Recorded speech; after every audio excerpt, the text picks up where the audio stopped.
Hey Internet, it's your old friend Dominic here with the All-American Casino Guide, a channel dedicated to providing you with all the tips, tricks, tutorials, and trivia that you possibly are going to need to know about casinos and casino games.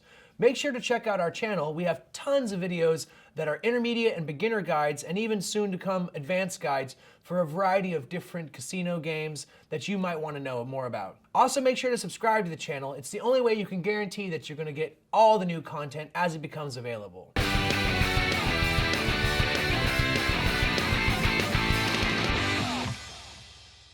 There are only a few subtle differences between Omaha and Texas Hold'em, and so I'll go ahead and go through those quickly. So just like Texas Hold'em, you're going to find 4 rounds of betting. You have a pre-flop round, a flop round, a turn round, and a river round. So 4 rounds of betting before the potential showdown. So as long as there's 2 or more players left in the hand after the final round of betting, it goes into the showdown. The biggest difference between Texas Hold'em and Omaha is that instead of 2 cards, you're dealt 4 cards as a Hold'em.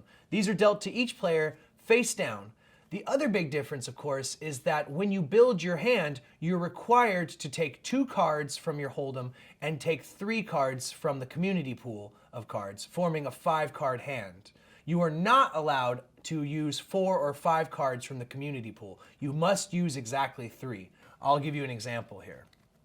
So if I draw 4 cards for myself, okay, and we see that there have been 5 cards dealt to the community pool, all right? We see that there are 3 hearts on the table. And that means that when there's 3 hearts on the table, there's the possibility that a player who's holding 2 hearts in their hold cards would have a flush.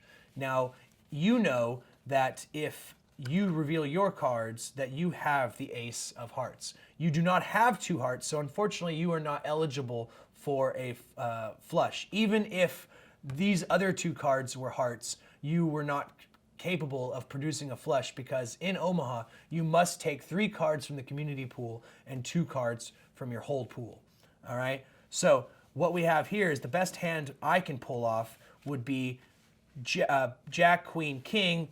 Jack Ace would be a pair of jacks with an ace kicker. That's where Omaha and traditional Texas Hold'em differ dramatically.